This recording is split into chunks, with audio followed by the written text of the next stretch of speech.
Each of us has our own unique background and story of how we became a part of Chiefs Kingdom. Our reach is far and wide with fans all over the world cheering on our Kansas City Chiefs. Everyone donning the red and gold has figuratively signed that mutual agreement and come together for one common purpose. For 76,000 of us at a time to descend upon Arrowhead, man our stations, let out our loudest battle cry to the tune of 142.2 decibels, and make that stadium rock until our opponents beg for mercy. We are unrelenting in our pride for this city, these players, and this team. This is the show for the Allies, Arrowhead Allies.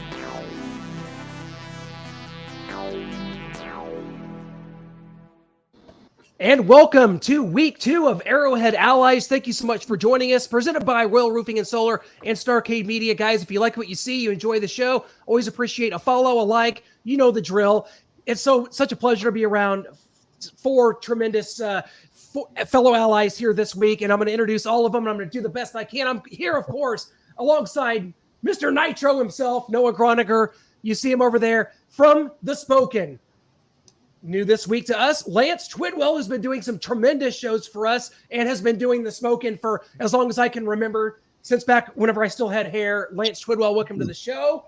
Mykell, Matthew, the Money Badger, he's joining us all the way from sunny California. He can't charge his Tesla, but he can join us right here today. All good in the hood, man. How's it going? And Shane Williams, Shaggy Shane Entertainment.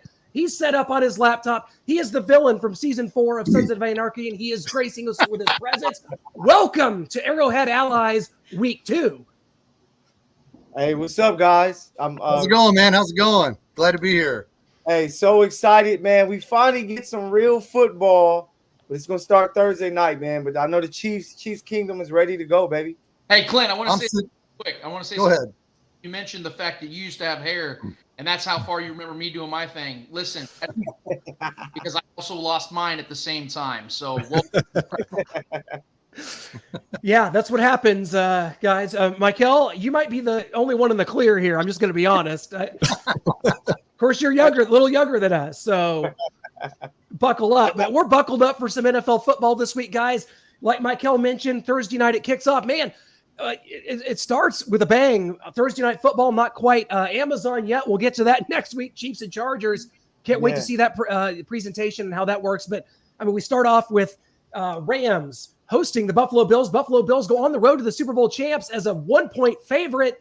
I think this is a great way to kick off the season. And I guess I'm just going to say I'm glad it's not us in that role here, having to go play the Rams or Bills early in the season. I like where we're at here, but Noah, kicking it to you. Bills and Rams, this is a tremendous kickoff for the NFL. The ratings, they're expecting record ratings for this season as they've continued to grow over the past 3 years. Rams and Bills. Bills are favored on the road at Super Bowl champs. I mean, that's going to be an exciting matchup. I mean, what Aaron Donald can do to Josh Allen with the interior rush, but Josh Allen has the legs, he has the wheels. A lot of people picking him for MVP candidate. We'll get to our season predictions later on. But, man, the Rams with Allen Robinson coming over, they lose Robert Woods, but, man, adding Allen Robinson, they also lose OBJ. This is going to be just the matchup for week 1. I mean, I know we're all excited for Chiefs Cardinals. I mean, a lot of people are talking about the Cowboys, America's team against the Bucks, but this Rams-Bills game is where it starts, and we need the Rams to win and give the Bills that first loss in the season. Well, I think that's going to be a hell of a game, first and foremost, Thursday night. I really think I like Buffalo to win it. I don't trust the Rams. I've seen them lose some weird games last year at home to the Arizona Cardinals as well as the 49ers. Granted, the 49ers are epic, but I think I like the Bills by at least 8 this Thursday night. Ooh. I want the Rams, but I like the Bills to come in and show the world what they're all about and what they're representing. Hey, am I the only one, you guys let me know, am I the only one that thinks Buffalo is a slight bit overrated? People talk like they went into Kansas City last year in the playoffs and beat us, like 13 seconds didn't happen. I think they're getting so much praise. I think this first game is going, they're going to be humbled here in my hometown, Los Angeles, California, with Aaron Donald those guys getting after him. But I'm just really excited because it's a great matchup. Some people think it may be a Super Bowl matchup, that we may see in the future, but they're wrong, 100% wrong, because KC is coming this year. But it's going to be a great game to kick off the season. Mr. Money Badger, let me just put it out here real quick. No, you are not alone. This is something that I specified on my show. Went to greater detail as the show goes on, but no, you're not alone. And here's the reason why. If you look at the Bills from last season alone, as great as they were to many people's eyes, they were 11-6. Obviously, finished first in a horrific AFC East, to no one's shock. 9 of their 11 wins last year came to either backup quarterbacks or below average quarterbacks. And they have Tua Tagovailoa twice in their division. It's Zach Wilson.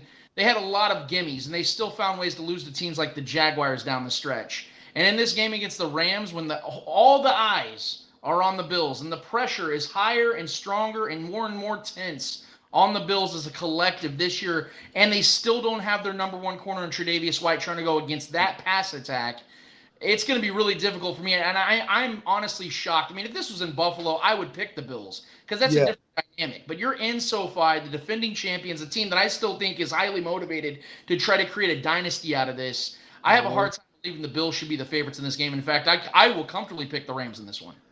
Okay. I like that pick. And I just left SoFi Stadium. I was just there. I paid $42 for 2 beers. I'll never forget it as long as I live. SoFi is not, you don't just waltz in and have a good time there. Let me just tell you, as someone that was just there for the Motley Crue Def Leppard Stadium tour, I'm still feeling the financial strain of that visit, Mykell.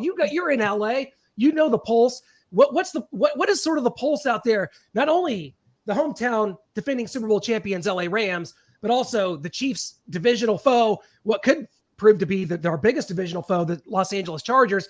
Kind of what's the pulse out there with the fan bases and these two teams? Because high expectations for both. What are people thinking out there in LA? Or are they, not really embracing this? It looked like the UCLA Bruins had a tough go of it at the Rose Bowl, 27,000. Maybe fans are not ready to come back through the turnstiles and watch football in LA. I don't know, Mykell. I'm just asking the question. No, yeah. Here in LA, everybody's excited, man, because some people out here think that you could possibly see a LA versus LA Super Bowl with the Chargers and Rams. A lot of Ram fans are like, hey, let's run this thing back, be the first team to do it since New England many, many years ago. And with the Chargers, they really believe that they have a chance to win a division, which can get them possibly home field advantage. Everybody here thinks the Chiefs took a step back, as you can see with guys like Skip Bayless here in Beverly Hills talking crazy on the Fox set. But guys really believe here in LA that both teams have a chance. So just the excitement level is big time. They're having a opening kickoff event in Long Beach, California, right on the beach. It's going to be huge, big screens for fans to come out and watch the game. There's going to be bars right on the beach. It's like an amazing setup. I'm going to try to, get some coverage on it Thursday. But LA's excited because football is here. USC is doing this thing, but the Rams or Chargers look like they can be Super Bowl contenders. So people are ready to watch them play. How many years are we going to do this with the Chargers? Phillip Rivers, Antonio Gates, now it's Justin Herbert. They're the sexy pick. They've got the deepest roster they have for a decade, but they fight through injuries and coaching failures, player failures. They just can't get it together. They can't even make the playoffs. And people are talking Super Bowl. People are talking MVP for Herbert. They're going to dominate this division. They don't have to play a first place schedule like the Chiefs do. I mean, how many years are we going to keep doing this, Shane? I think because the NFL Network is in the backyard of the new stadium, that they just go ahead and just predict them. It makes them feel good. They can walk out of the stadium and walk out of the NFL Network studios and see what's going on. That's as good as an argument as any. Guys, switching focus here to the Kansas City Chiefs as we open the season here, 3:25 p.m. Central Time against the Arizona Cardinals. A little history lesson. The Chiefs and Cardinals have only played 13 times in history. The Chiefs have a 9-3-1 advantage in those games. And guys, this is a good time to kick it before we get into the game to a little video I created sort of taking us through a few games here in this brief, but some good moments here in this history, Chiefs and Cardinals. Let's check it out. I know everyone's going to remember this one, October 1st, 1995. Steve Bono fakes up the middle to Marcus Allen on 3rd and short, and he's gone. Nobody in the picture. Nobody's going to catch Steve Bono. At the time, the longest run by a quarterback in NFL history. just drink it all in. How about week 13 in 2002? Dante Hall is going to bust this kick return right up the middle. He's not going to be caught. Dante Hall to the house for the second week in a row. He had done it just the week before against the Rams. And Dante Hall, once again, the X Factor, finds the end zone in a Chiefs victory. Priest Holmes is going to finish this thing off. This was a rout. Kansas City over the Arizona Cardinals. Easy pickings. And I hope no one forgot this killer combination. It's 2006. It's Damon Heward to Sammy Parker. Yes, Sammy Parker made a big play, hauled in this touchdown reception. They got the Chiefs back in the game, and they are actually going to be in a position here to get a big win over the Arizona Cardinals, but Neil Rackers has a chance to tie it, and it's going to be wide right. The Chiefs hold on to win it, and they keep their dreams of a 9-7 playoff season alive under Herm Edwards. Fast forward to 2018, we have Patrick Mahomes and flat screen TVs, and we've got a Tyreek Hill touchdown on a slant early in the game. This is going to be a pattern, guys. I know it's too soon. Tyreek Hill's going to haul in another one, and for the first time, we're going to see him take to the crowd and take that CBS camera into his own hands. This is bringing back some memories here. It's a little painful, to be honest with me. Also painful, Josh Rosen's career in the NFL, not going well, bumbling, stumbling. Cardinals are going nowhere. Chiefs win big. There you have it. The brief yet illustrious history, Chiefs and Cardinals. I hope everyone enjoyed that as much as I did. Hey, shout out to Josh. Clint. Yeah, I want to say this, Clint, because it has to be said. That was epic. I loved how you brought it together. You brought together all the wins. But Andy Reid, in his head coaching career in Arizona, he's 0-3, including a playoff loss. So, and I know Noah's posted that video many times of Alex Smith and that 2-minute drill offense at netted 18 yards. So 7 yards and 7 plays. So 7 yards and 7 plays. But anyway, I love the video that was well put together, but we got to remember in 2014, the Chiefs lost by 3 in Arizona. Did you purposely miss that out so Noah could play it later? I hope I didn't spoil it. But wait, there's more. Still traumatized by 7 plays and 7 plays and 7 yards and that loss that cost the Chiefs a trip to the playoffs in 14. So good stats there. 0-3 is Andy Reid in Arizona. It's a matchup that doesn't happen very often, obviously. I tend to remember 1-1 going there and losing as well in a Dick Vermeil season that got off the rails there a little bit, his first year. But guys, as we look at this, no DeAndre Hopkins. We've got some questionable players here for the Arizona Cardinals, some injuries. Our old good friend Rodney Hudson still playing center in the NFL. He's questionable. Tight end Zach Ertz, questionable for the Arizona Cardinals. We don't know what this is going to look like, but you never write off a team week 1 in the NFL. The Chiefs have to be focused, have to play their A game. Lance, when you take a look at this and you see what's before the Chiefs here, you've got to look ahead. Potential here is the Chargers coming in and what's going to be just a massive early season game here coming up next Thursday. Chiefs have got to go take care of business here, and I think they will, and I think they can. 3.5-point favorites on the road. What are we seeing here, Lance, when we look at this road trip here? You're seeing a really good opportunity for the Chiefs to get a game in before a big divisional game. I know everyone talks about how the schedule is grueling to start off. I get that because on paper it definitely does that. But the Cardinals are a team to me that at best are a fringe playoff team. And as you already addressed, I'm not going to have to rehash it, they're not only missing their superstar wide receiver, they're banged up on almost every facet of their roster.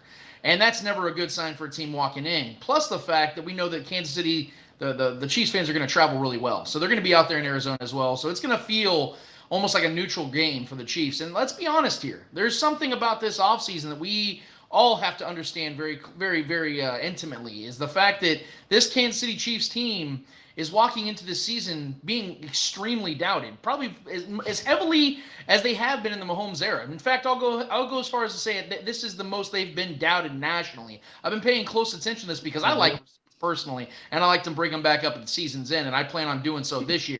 And I think this is a great game because of the fact that this is a team, again, that's not terrible. I don't think the Cardinals are going to be a terrible team by any means. They're going to be a team that's going to give the Chiefs some fight.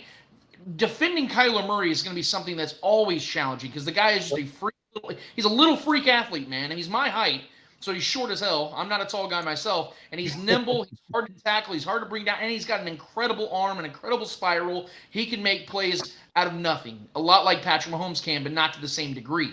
So this is going to be a really good challenge for these young defenders because there's going to be a lot of broke down backyard style of football they're going to have to defend in these 4 to 5 to 6 second plays. It's going to really give them an opportunity to stretch their legs. For Patrick Mahomes, I think this is a game he's going to feast, man, because, again, this secondary for the Cardinals was already thin in itself, and they are banged up beyond belief. I think this is a game where he can make a statement early and often, utilize the 6 to 7 weapons he's going to have at every single play, and every single time he wants to throw the ball, he can pick his poison and pick his teeth with this defense, and I think that's exactly what's going to do. I think this is going to be a really good victory for the Chiefs, and like I said, this is about as good of a matchup for them to start their season off because I think they're going to end it with a very feel-good victory at the end.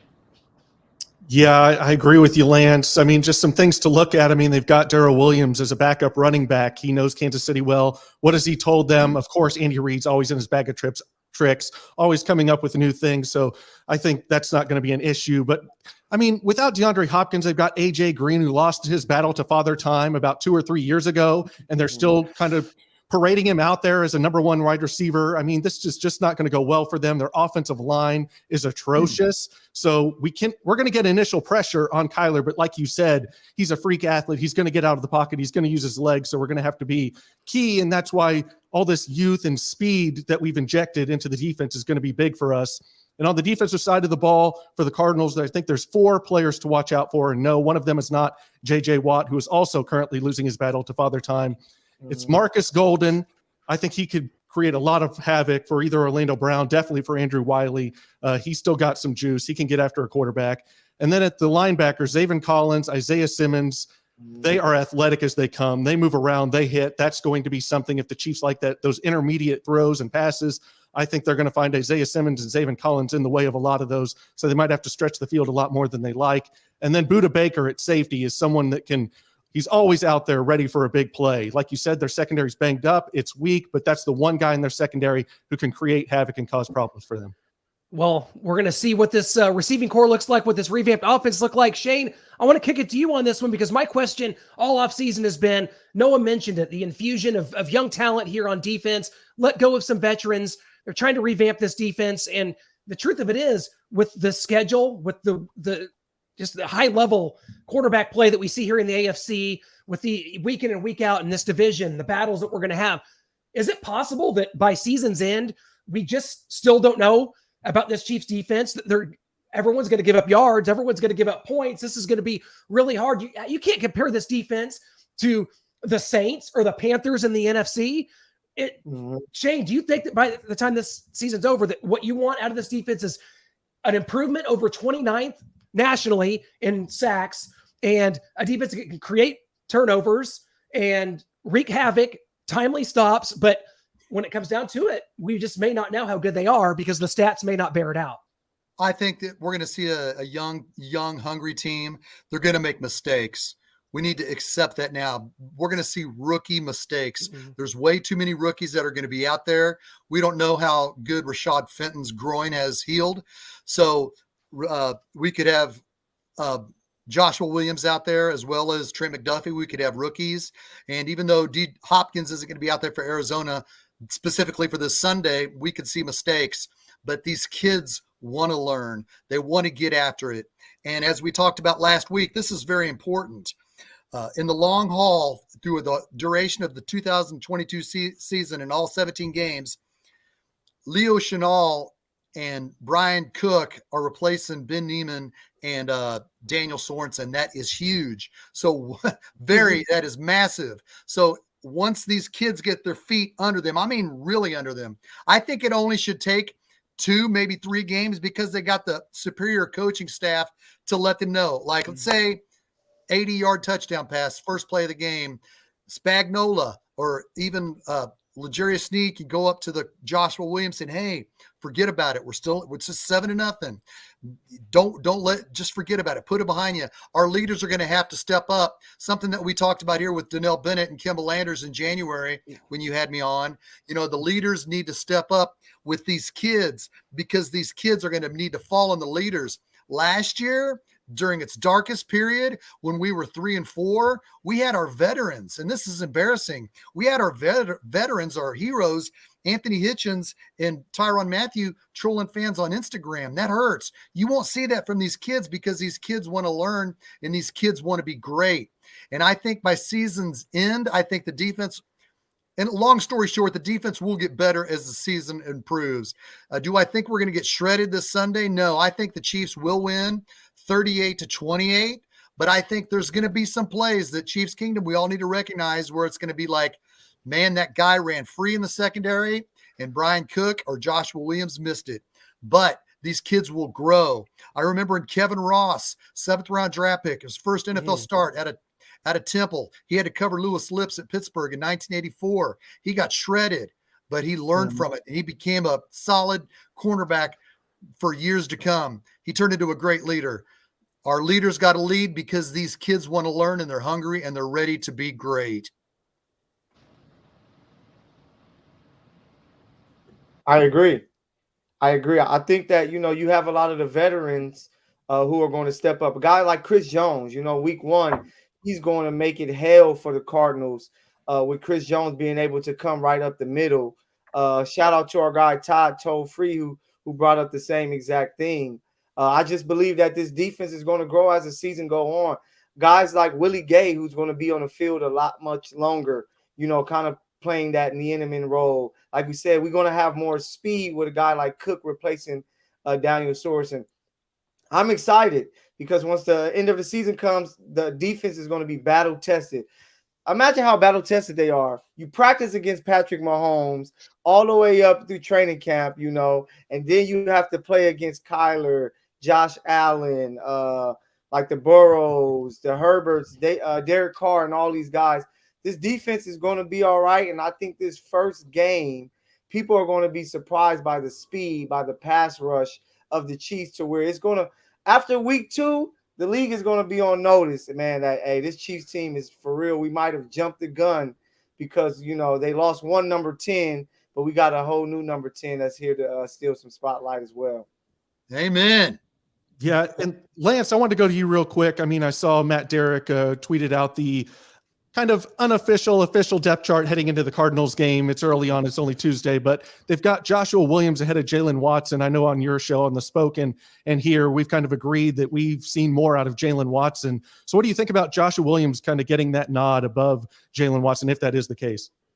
I think what it comes down to is just the confidence that Spags has in the size of Josh Williams. I think that because he's such a big physical corner, he's going to give him those opportunities to go out there and get those 50-50 balls because he's that kind of guy, especially against if he's to be paired up against A.J. Green. We know A.J. Green is 6'4". He's a very big size receiver, even though he is literally a Grandpa Green out there. I still go over there and get those 50-50 balls, and he's going to be even more imperative in this matchup because, again, D-Hop's not going to be out there. And I think that Kyler's going to try to go out there and throw those desperation balls, especially as the game goes on. And I like the fact that Joshua Williams is getting that chance because although I am a Jalen Watson guy, I do believe this kid's a battler. That's the way I quantified him in the preseason as I saw teams picking on him early and often, and he was just not having it. He was out there disrupting plays. He was, patting balls down. He was being very even the plays he would give up, he was right there on the hip of the receiver. So I think that this is a good problem to have for the Chiefs when they have to sit here and think about which one of these young puppies they can put out there, man, because that's what both these guys are. And if the coaching staff thought processes into that, that means they have depth that maybe they didn't assume they would have going into OTAs and going into training camp and going into preseason. Well, guys, It's time for kind of our predictions here as we head into the season. We wanted to kind of make it fun, see what people thought, just get their thoughts going into things here, and we'll see who fails miserably, who wins a prize, and who ascends to CEO of Starcade Media by the end of this. It's up for grabs, guys. The company's always been made public, so just check your NASDAQ app and put in a bid. Noah, pull it up. Well, let's start with you, Noah. Let's start with you. Pull up the graphic. We're going to start with you. Your season predictions. You've got the Chiefs at 12-5, and there's your division winners there. We're just sticking to the AFC because I'd say we pretty much have similar wins in the NFC. Maybe Eagles or Cowboys in the NFC East. We're not really interested in that conference right now, although we will be facing the Cardinals on Sunday, Noah. Yeah, I mean, absolutely here. I got the Chiefs at 12-5. I've gone back and forth on this, 11-6, 12-5. I think they're going to be 12-5. I felt more confident as the preseason went on. We saw these young guys kind of get their footing, and they didn't look lost out there. So I'm going 12-5 there. Obviously, they win the division. I've got the Bengals, Colts, and Bills. The Titans losing A.J. Brown, sticking with Ryan Tannehill, just kind of lost on defense, didn't really get much better in the secondary. So I just have the Titans kind of falling off. I like the addition of Matt Ryan for the Colts. So, but man, my MVP, I'm going to go with Josh Allen. I know we've talked about it. It's kind of gone over and over again. We've got this Bills and Rams game. That's where it's going to start off. But just being able to use his legs. And I think just the people that vote for the MVP, they want to give it to Josh Allen or a Joe Burrow. They wanted to give it to someone new. They definitely don't want to give it to Rodgers again. They don't want to give it to Brady. They don't want to give it to Mahomes again. They want someone new. So I think that's going to propel Josh Allen, even if you feel like he might be second in the race. I think that's going to propel him to win it. And my coach of the year, Sean McVay, basically because he's in the NFC. He doesn't have to go through a gauntlet of the AFC. So I feel like the Cardinals have dropped off. Obviously, he gets to go against Geno Smith or Drew Lock twice a year. Right now, it's Geno Smith. And the Niners, we're not sure what we're going to get out of Trey Lance. We think they're still going to be able to do some things. They re-signed Deebo Samuel. That's good. But I'm just not sure what Trey Lance is going to bring. So I like Sean McVay and the Rams to kind of lead the NFC and him to win Coach of the Year. As far as rookies of the year, offensively, I got Chris Olave from Ohio State going to the Saints. I'm not really sure what we're going to get out of Mykell Thomas coming back. He's been out a couple years. And so I think Jameis Winston coming back, he looked good last year till the injury. I think he's going to have big things with Chris Olave. Derek Stingley was my top defensive back in the draft coming out. I really liked what I saw at LSU. I think pairing him up with Lovie Smith, the head coach of the Texans, a defensive guy, he's going to be going against the number one receivers. I think the Texans are going to be on defense quite a bit. I don't really see Davis Mills holding on to the ball, controlling it much. So I think there could be a lot of turnovers. That defense, quick change. I think they're going to be attacking him, trying to go with the number one receiver, go against the rookie. So I see Derek Stingley coming out with Defensive Rookie of the Year. All right, now we're going to go to our guy, the Money Badger himself, Mykell. Matthews he's got 12-5. Take it over, my friend. Yeah, man. So I think that the Chiefs are going to, which is crazy, surprise some people. Just how it's going to be some good all-around football from the offense and defensive sides. So I got them 12-5. Buffalo is clearly the class of the AFC East, or should I say AFC least. With Josh Allen and those guys. The Colts, I think they bounce back. I think Matt Ryan is that veteran that can help them take care of that division. I think the Titans kind of take a step back. You lose A.J. Brown. We don't know what the pass rush is really going to be after losing one of their top guys. The Bengals, it's so crazy that Twitter world, Instagram world, you keep hearing so much about the Ravens, and I'm just like, I don't see it. I think the Bengals are going to take care of that division there. For my MVP, I got Patrick Mahomes. I think he has the perfect narrative for why he will be the MVP because everybody's coming in. He's not going to look the same without Tyreek. Damn it, Tyreek is saying Tua is more accurate than him on his podcast, and Pat is going to prove everyone wrong, and he's going to take care of business. And, when you win almost the most games, that helps leads you to an MVP. My rookie, I like Dameon Pierce, the running back. I think he's going to get a lot of touches for that team. The Texans need somebody to watch. I don't know if David Mills is that guy, but I think Pierce is going to ball out. Aiden Hutchinson, the guy who I thought was going to be the number one pick, who should have been the first overall pick, he's going to be a monster this year. I can see him getting anywhere from 8 to 10 sacks, and I think that will be enough. And Coach of the Year, just because I think he's going to be able to get that team right in Buffalo, Sean McDermott. He's already done a great job. I think they're going to run the ball a little more, to protect Josh Allen. That's going to take away a little from his MVP votes. And I think that, Buffalo is going to be amazing. Excellent. Now we're going to go to our good friend here, Shaggy Shane Williams. You've got the Chiefs 12-4-1, which my OCD doesn't really allow for me to acknowledge this because I can't stand ties. Can't believe this is real, but there it is, 12-4-1.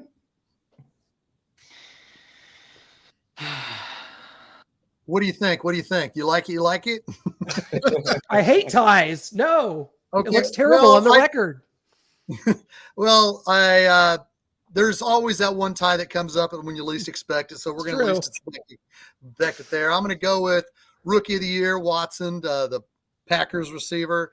I think Aaron Rodgers is going to have somebody to click with. Sammy Watkins may play a couple games before he gets hurt. So I don't know if it'll be him for very long. So I really like that kid that the Packers picked up. I like him to be the Rookie of the Year on offense. I like Karlaftis to be the Defensive Rookie of the Year for your Chiefs. I like him to finish with 18.5 sacks and come up there and prove that he is worth being the Defensive Rookie of the Year. I think Andy Reid will be the NFL head coach, and Patrick Mahomes will be the MVP. I mean, you can't expect anything less. Now, people might be saying, hold on, Shaggy. That sounds kind of like a homer, but it's not a homer pick. It's legit. I like the Chiefs to win the division, of course, and the Buffalo to win the East. I think Lamar Jackson and the Ravens will be healthy. Lamar wants to get paid. He's going after everybody on Twitter, said he's not going to get paid. And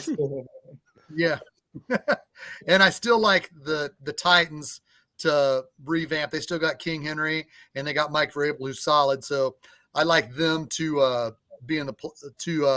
win the South. I think the Chiefs. Do you want me to go ahead and do my playoff prediction here, or are we just going that far? Go with it, Shane. Go with it. Do it. Okay. I like the Chiefs to play Baltimore. They're not going to get the bye.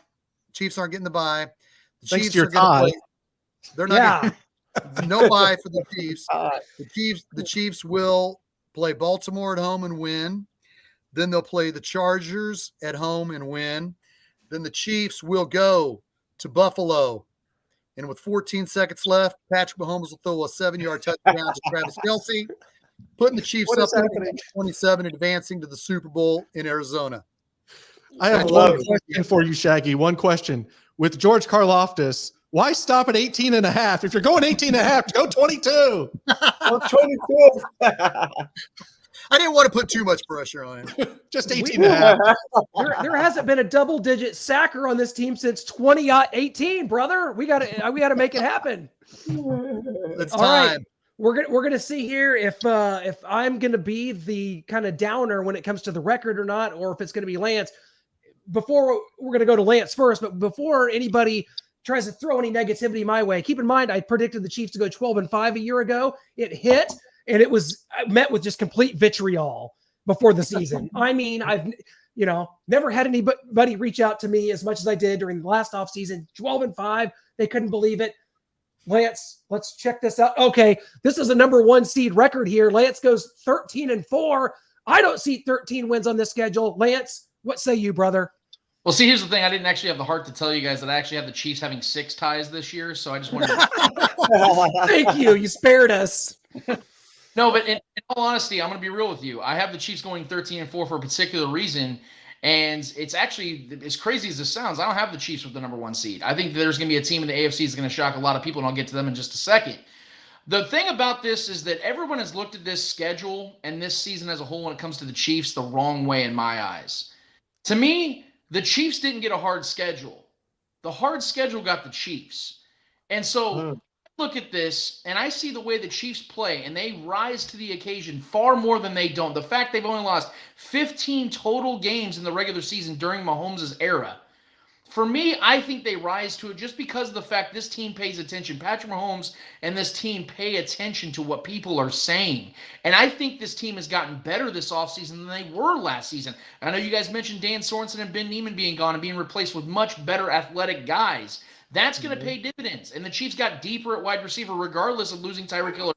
You lost the dynamic. That didn't mean you lost the players that can get the job done. In fact, they added them. There are so many players on this team right now that are on 1-year prove-it deals on both sides of the ball. That gives them so much incentive. As the late, great Trez Paler said, contract year is undefeated. And that is exactly what's going to happen this year. You're going to have a bunch of guys out there that are going to be undefeated for their new contracts and contribute to this team moving forward. So I have the Chiefs finishing actually with the 2nd seed at 13-4. When it comes to the divisional teams that win, obviously the Bills are going to win that horrific division in the NFC or AFC East side of things, even though I do have the Dolphins only finishing 1 game behind them because I think the Dolphins will surprise some people. I'm going to have to disagree with my guy Money Badger here.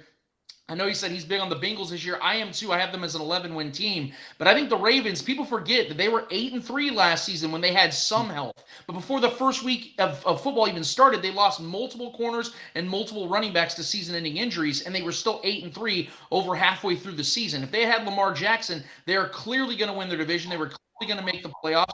Now, what they do in the playoffs is the question because they haven't played well in the playoffs under Lamar. But, hey, they got that preseason winning streak. Am I right, boys? So I think they're going to win their division. I think they're actually going to have a really good record similar to the Chiefs.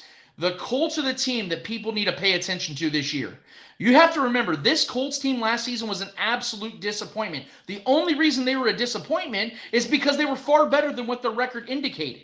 They were 9-8, and 5 of their 8 losses were one-score losses. They should have had 12 to 13 victories last season with a far inferior quarterback. They went and got Matt Ryan. They've upgraded their defensive side of things. Their offense is that much more skilled this year. They'll have a healthier offensive line. And Jonathan Taylor is just now getting into his prime. I think this is the best running back in football, one of the best offensive lines in football, and that actually segues into who I have as the coach of the year this year. I think Frank Reich is going to win coach of the year because he, quote-unquote, is on the hot seat because Jim Irsay was so upset with taking that massive risk in getting Carson Wentz. We all know that Frank Reich is on a limited basis here. And I think that's what's going to happen. Frank Reich is going to be ignited. Matt Ryan is going to help them, ignite them to that #1 seed at 14-3 because their schedule, if you look at their schedule, their entire division is either a year away with the Jacksonville Jaguars and the Texans at best, and then the Titans are just way beyond their time of being able to contend. I know they had the 1 seed last year, but Derrick Henry's 1 year older. Tannehill's only on the team because he has a $46 million cap hit, and Malik Willis is the better quarterback on that team, but he won't be playing. And Landry, their best pass rusher, goes down with an ACL tear just last week. So that Titans team's going to fall away. When it comes to the MVP, look, man, I know it's easy for us to pick Patrick Mahomes because he's the best quarterback in the world, and he's our quarterback here in Kansas City. But again, we all have to agree and acknowledge one simple fact here, that the MVP is a narrative-driven award. We all know it is. And for the first time in 3 years, Patrick Mahomes has the narrative on his side, despite what these naysayers are saying on TV. And again, I'm paying attention to them because it's fun to always bring those back up when, it's, February and the Chiefs are back in the Super Bowl. Mm-hmm. But look at what he has going against him with the narrative that Tyreek Hill's gone. So therefore, he's going to show that he's going to be exposed. And they were talking about that last year, even though he almost had 5,000 passing yards, almost 40 touchdowns passing.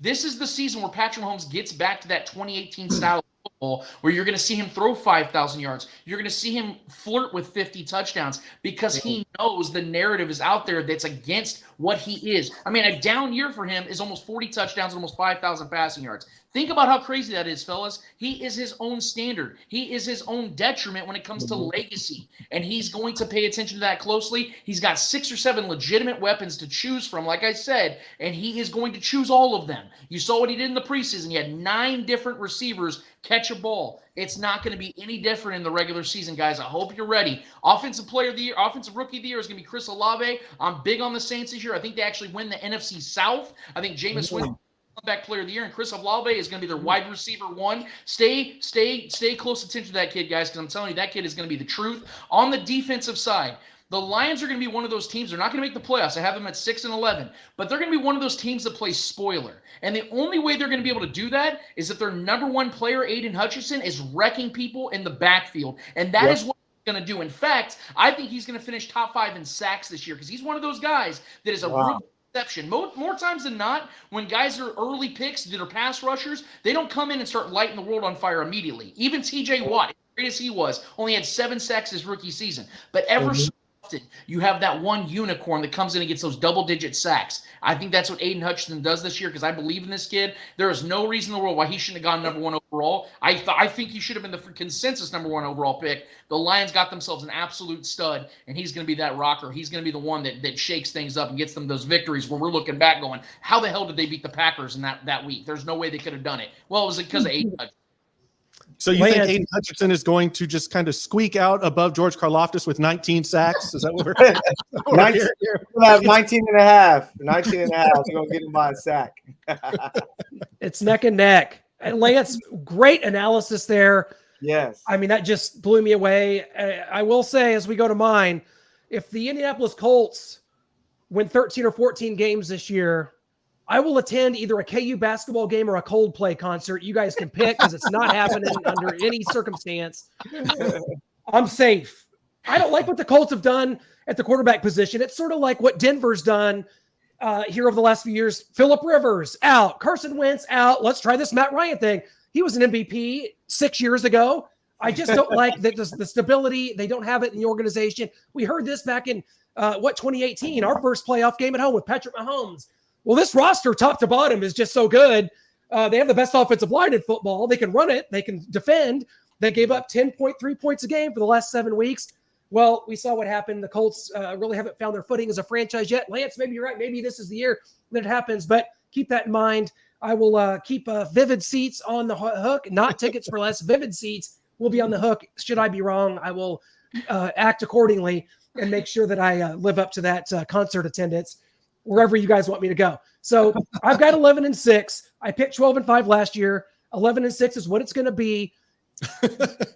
You guys are just going to have to get on board with it. I said you're going to have to learn it, live it, and love it because I would take it right now. I would sign up for it. I would take it. I might take 10-7 right now. You guys are going to look at me like I'm crazy with this schedule, week in and week out, the attrition of the season, seeing what teams like Buffalo is going to do. I think that Noah and I talked about this a couple weeks ago on our Starcade Sports podcast.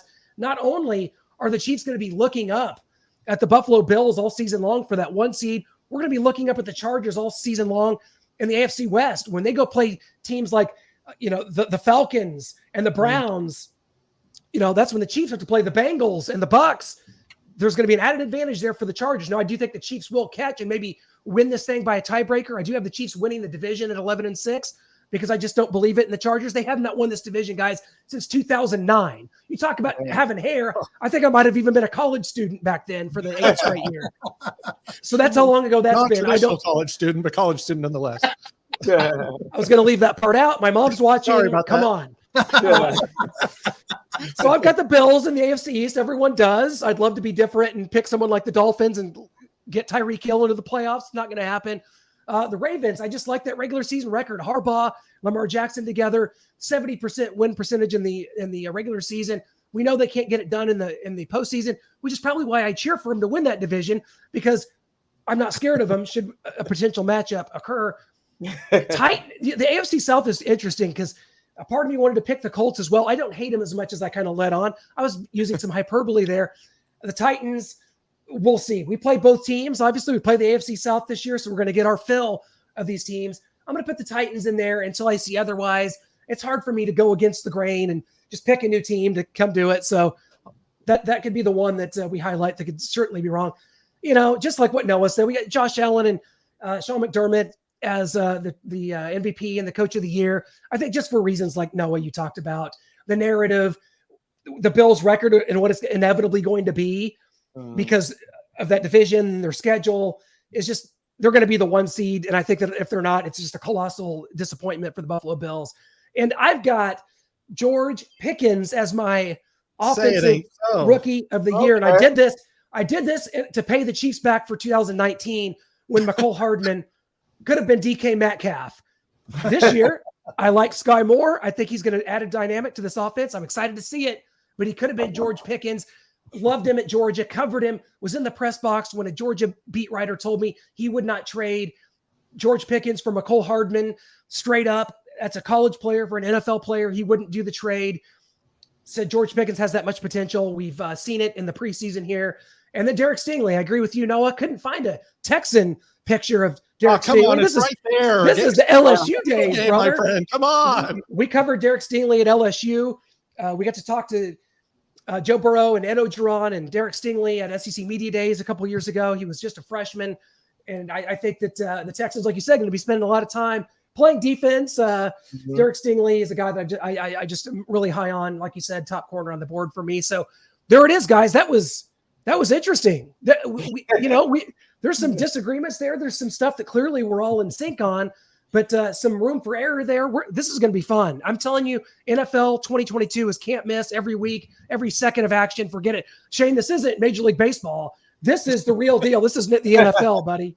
This is the NFL, and it's an exciting time to be a Kansas City Chiefs fan. And I'm happy to be on with you guys. You know, Clint, Noah, you were at the draft. You got to interview George Karlaftis when he was drafted. You got to be around him. You got to ask him some important questions. Lance has been the talk of Twitter. Tyreek Hill. Lance Twidwell was on 810 in the studios when Tyreek Hill tweeted back at Lance. I want to ask Lance, hey, Lance, when Tyreek Hill tweeted back to you, did he know you were on 810 or did he just come back out of nowhere and tweet at you? For his sake, I hope he didn't know I was on 810 because I don't believe he did. But anyway, what I'm trying to say is, long story short, man, it's an honor to be with you guys. I love my brother Lance. He's worked his way up. And Clint and Noah, you guys have always been there.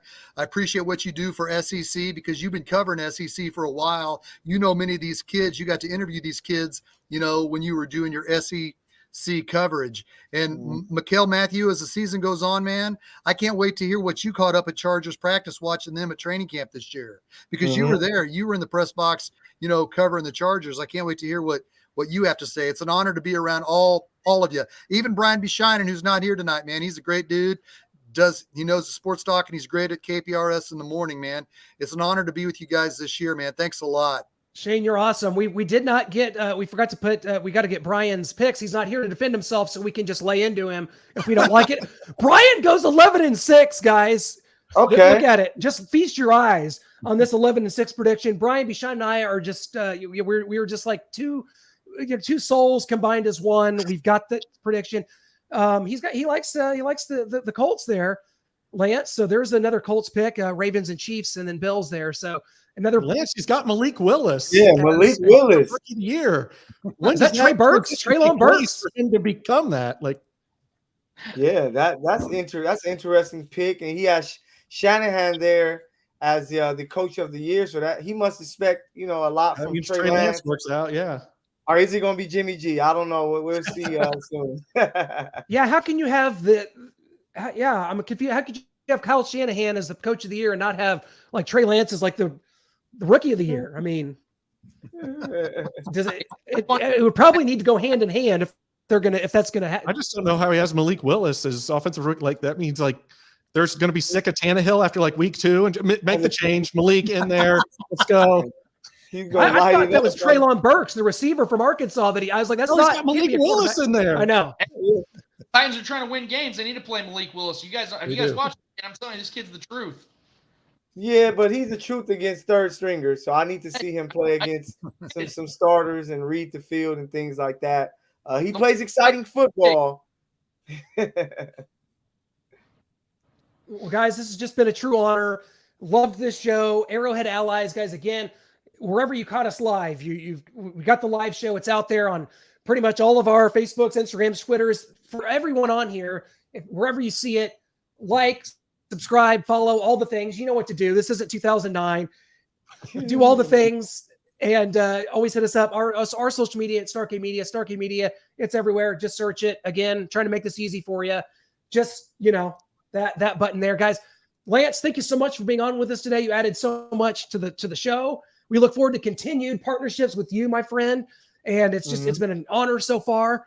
Guys, it's on. It's Sunday. It's 3:25. It's time to strap it up and do this thing for real, guys. So for Arrowhead Allies, each and every one of you enjoyed it so much. Ready to roll. Thank you so much. See ya.